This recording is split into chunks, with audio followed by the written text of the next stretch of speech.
Hey everyone, we're continuing the project today. This is going to be the top right here. Then we're going to hang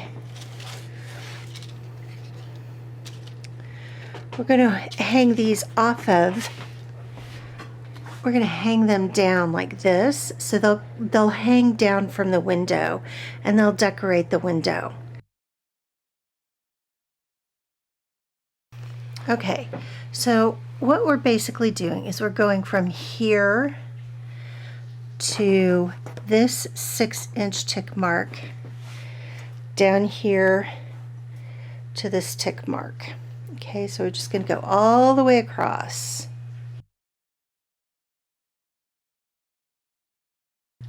So we've got the 3 lines here that we made. These are 10 inches apart, and we've made a tick mark every 6 inches on each one of these lines. So to make the triangles, we're going to go from tick mark to tick mark. And if I've done this right, when I go from this bottom tick mark up to the top tick mark, it's going to go through the middle. And it does. So I'm going to go ahead and make a mark here. I'm going to line all the way down. And I'm just going to go across and do that every 12 inches.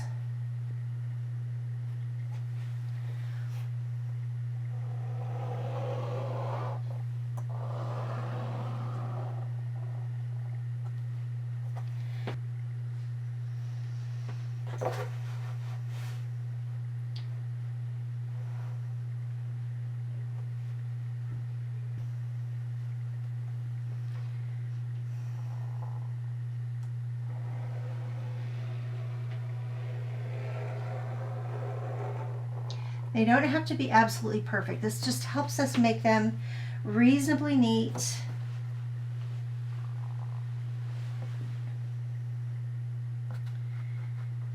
So that they're approximately very, very, very close to being the same size and the same dimensions.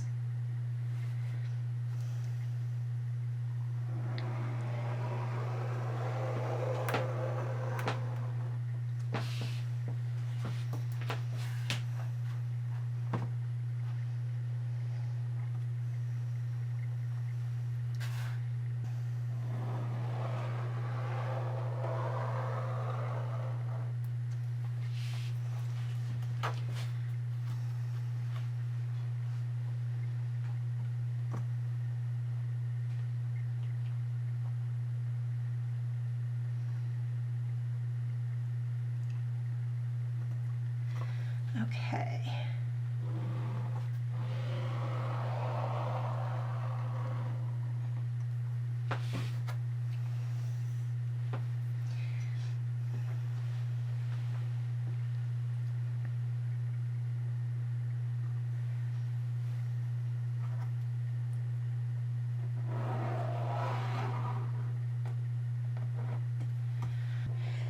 So we're actually going to get 8 of this size triangle. We'll go like this. 1, 2, 3, 4, and then 5, 6. I don't know. How did that work? Oh yeah, that's right. Okay, there and there, because this one comes here, this one comes up. It's not as complicated as it looks. It really isn't.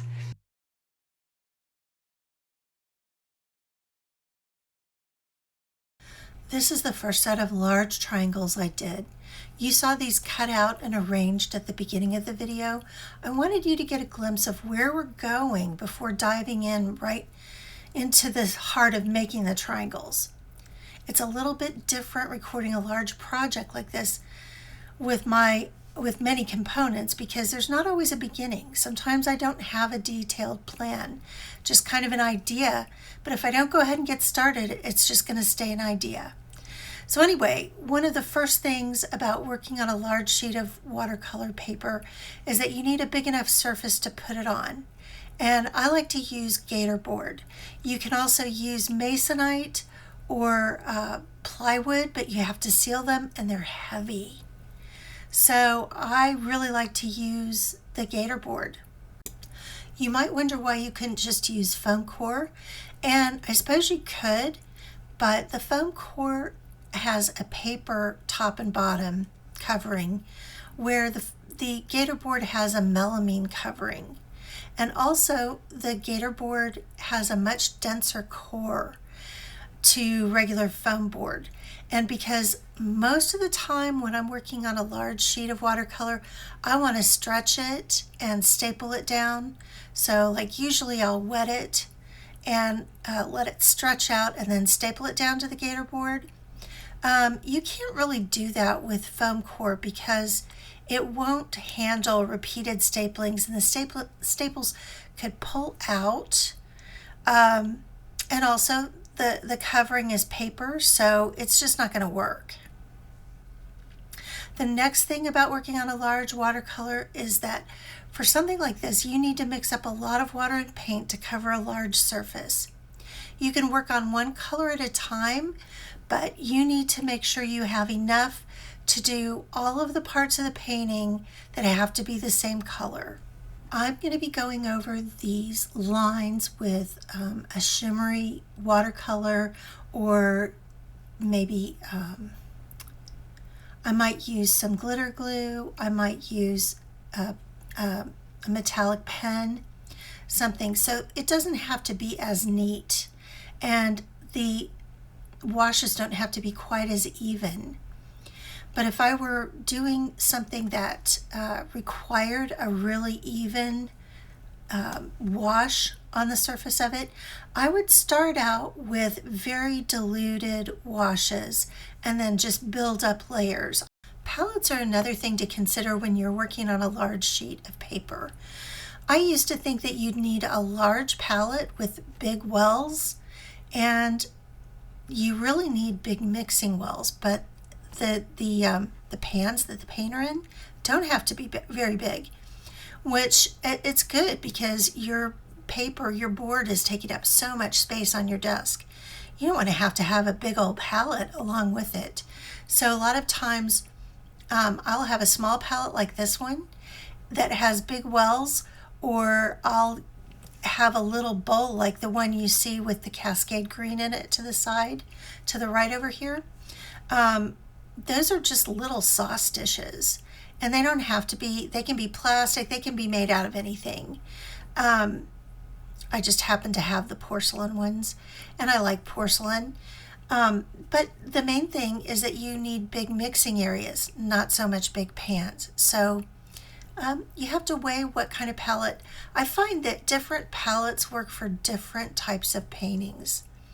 And so I have like tons of different palettes, and I kind of use all of them, just depending on, what I'm painting and where I'm going, if I'm going to go someplace with it. I also like to have a little area outside of the painting that I can test colors. So as I'm, I want different values and different concentrations of paint in with the water to give this almost, it's almost a complementary color scheme, and yet I don't want it to just be the two colors. There have to be different values and some neutrals in there too. So as I'm going along, I like to test the colors, and I put them off to the side there. And it's nice to have that extra space because I can see exactly what it's going to look like on this exact paper. Something that a lot of people don't talk about, but if you use extra white paper, it is different. The colors look different on it than if you use a natural white paper. And even natural white between Arches and Fabriano and Saunders, they all look a little bit different. So it's nice to have just that little extra edge where you can test out your colors as you're mixing them. and always have Kleenex. Kleenex is best for getting drips or where it bleeds over into another area because it's smooth. If you use paper towel, you're likely to get the texture of whatever the paper towel is. Some of this project is going to be done off camera. It just has to be, because like I said, I don't have a definite exact plan. I don't know exactly how many of what types of shapes I'm going to have. I'm going to look and see how it looks as I go. And I'll record the important parts, the parts that I think you'll need to see. And mainly, I just want to give you guys the idea that watercolors don't just have to be in a frame. You can do all kinds of things with your watercolor paper and your watercolors and your mixed media. You don't even have to do this in watercolor. You could do it in acrylic or whatever, probably not oil. Oil would be a bad choice for this, but you guys, your paintings don't just have to be on a wall in a frame. So anyway, I'll see you in the next video, and I'll have more going on this project. And in the meantime, you guys take care. All right, thanks for watching. See you later. Bye-bye.